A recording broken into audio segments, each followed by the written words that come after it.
Hello and welcome to the Capital Wasteland, more specifically, to Paradise Falls.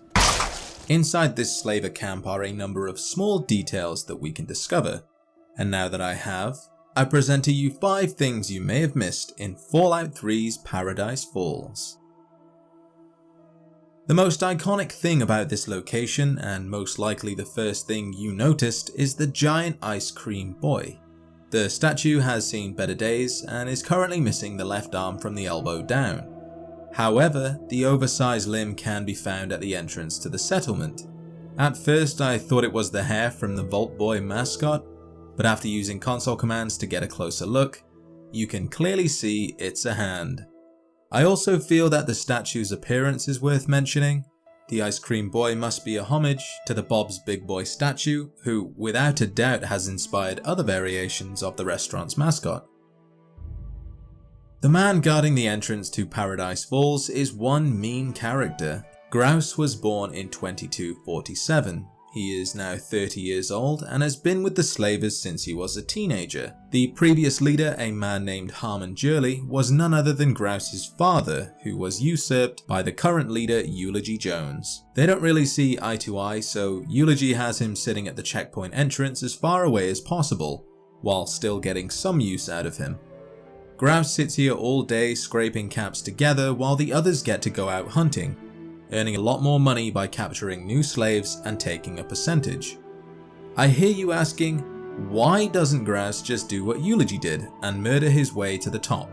And the answer is quite simple. Harlan Jurley was an insane cannibal.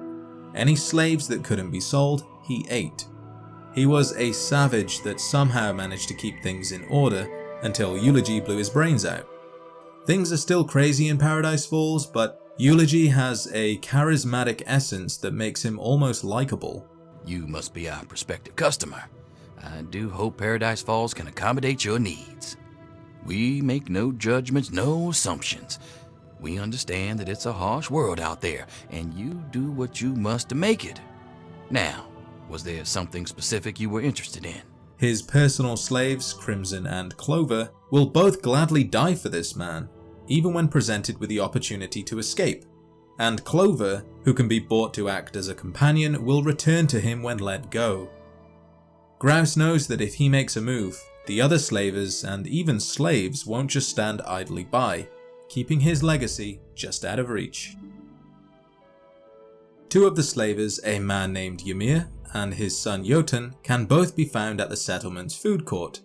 Our first run-in with Ymir is quite impactful. The last time I tell you, no more. Please. No, I didn't. I swear. This is your last mistake, little bartender. Over here! You like that? Where? Ymir is proud of his son. He is always complimenting him and telling the others how great he is. If we speak to Jotun, we can see that he is a few sandwiches short of a picnic. Jotun. Yes, Jotun. I keep my father safe. It is a big job. And on the odd chance you decide to kill his father, Jotun will lash out in a fit of rage and attack the nearest thing to him.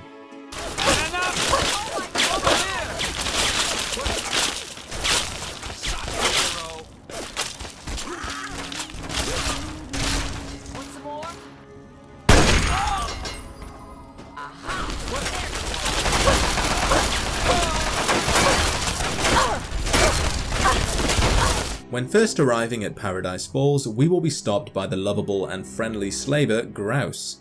He will deny us entry, but there are several different ways for us to get inside. We can use our speech skill to bribe our way through for a steep price of 500 caps. We can accept the strictly business quest and enslave either Red from Big Town, Black from Rivet City, Susan Lancaster from Tenpenny Tower, or Arkansas from Ridgefield. Only one of them is needed to get inside. If we have already completed the Head of State quest and sided with the slaver Leroy Walker, we can just go inside since we're already known. We can also sneak past or simply shoot our way through. Both result in the slavers turning hostile, so not the best of ideas. And lastly, if our karma is tipped towards the negative side of things, then we can ask a simple question. There's no need to flex. I was just playing with you. We know who you are. You can come in. Friendly warning. Don't act like a jackass. You won't get a second chance. Did you know that Cutter, the settlement's doctor, was born as a slave when her mother was captured and gave birth inside the slave pens? Cutter spent the majority of her youth learning about wasteland medicine from her mother. After her mother passed, she took over her caretaking duties and slowly grew to hate the slaves for their inability to fight back.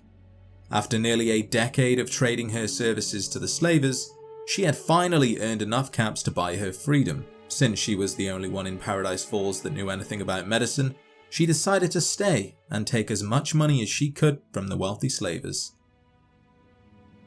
And there we have it, 5 things you may have missed in Fallout 3's Paradise Falls. Before you go, I would like to remind you of 5 things you could do to support the channel. Comment, like, share, subscribe, and enable notifications. Thank you for watching, and I will see you in the next adventure.